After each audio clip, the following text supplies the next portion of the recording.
Muy, pero muy buenos días. Ya estamos en reflexiones al comenzar el día y seguimos con nuestra serie Venga tu reino, viviendo entre lo sobrenatural y lo eterno. Hoy con el tema el reino de Dios y el derramamiento de su espíritu.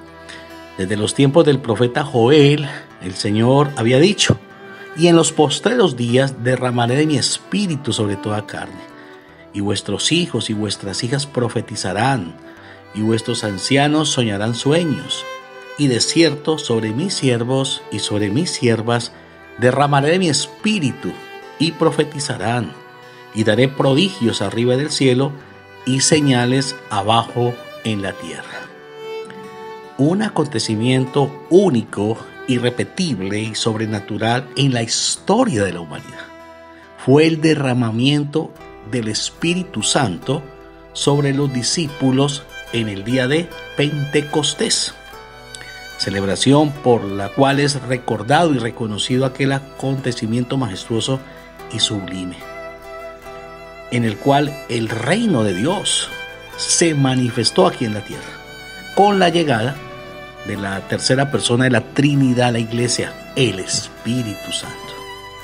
Jesús, antes de su partida, les había mandado a los discípulos que no se fueran de Jerusalén, sino que esperaran la promesa del Padre que habían oído de él.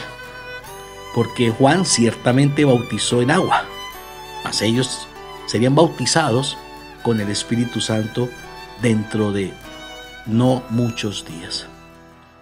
Ellos pensaban que el Señor iba a restaurar el reino de Israel en ese tiempo. Pero él no se refería a una restauración política, sino a la gloriosa manifestación del Espíritu Santo en sus vidas. Pero recibiréis poder cuando haya venido sobre vosotros el Espíritu Santo, y me seréis testigos en Jerusalén, en Judea, en Samaria y hasta lo último de la tierra. Hechos 1:8. Dice la Escritura que estando todos reunidos, de repente vino del cielo un estruendo como de un viento recio, el cual llenó toda la casa donde estaban reunidos, y se les aparecieron lenguas repartidas como de fuego, asentándose sobre cada uno de ellos, y fueron todos llenos del Espíritu Santo, y comenzaron a hablar en otras lenguas según el Espíritu les daba que hablasen.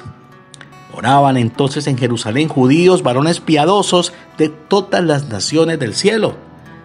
Y hecho este estruendo, se juntó la multitud y estaban confusos, porque cada uno les oía hablar en su propia lengua. Y estaban atónitos y maravillados, diciendo: mirad, ¿no son galileos todos estos que hablan? ¿Cómo pues les oímos hablar en nuestra lengua en la que hemos nacido?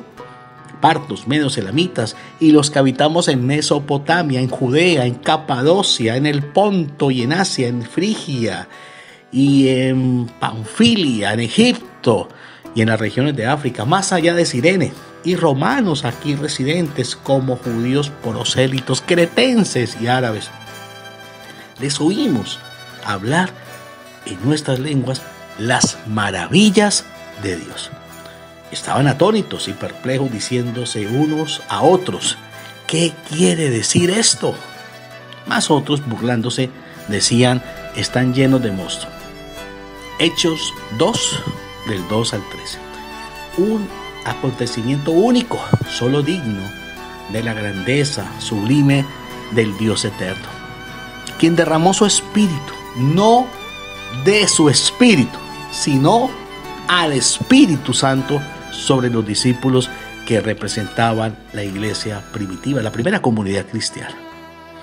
Y al derramarse el Espíritu Santo sobre ellos y empezar a hablar en otras lenguas, no angélicas ni extrañas, sino en lenguas idiomáticas, el mensaje del Señor, sin haber ellos salido a Jerusalén, ya había cruzado fronteras y estaba alcanzando a personas de todas partes del mundo. ¿Esto quién lo hace? Solo Dios, a través de su Espíritu.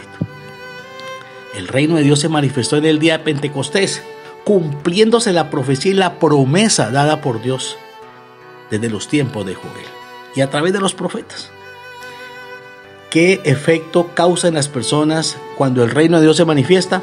Algunos estaban confusos, atónitos, perplejos, maravillados, como también hay que decirlo, nunca falta el que así esté contemplando las maravillas de Dios, las desestima o se burla de ellas.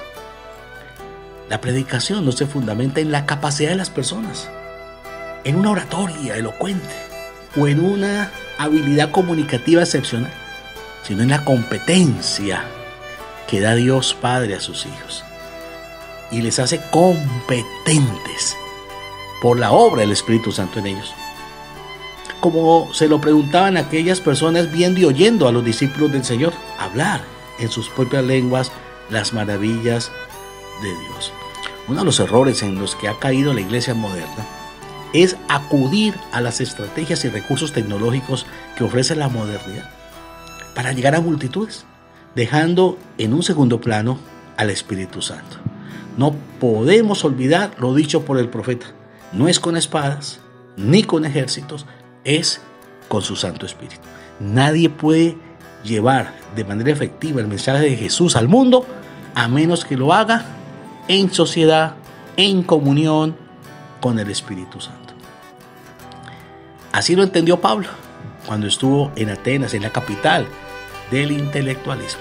Su mensaje, su palabra, su predicación no fue con palabras persuasivas de humana sabiduría, sino con demostración de espíritu y de poder, para que la fe de quienes lo escuchaban no estuviera basada en la sabiduría de los hombres, sino en el poder de Dios. Considera lo que te digo y el Señor te dé entendimiento en todo. Soy Alexander Dorado. Que tengas un feliz y exitoso día.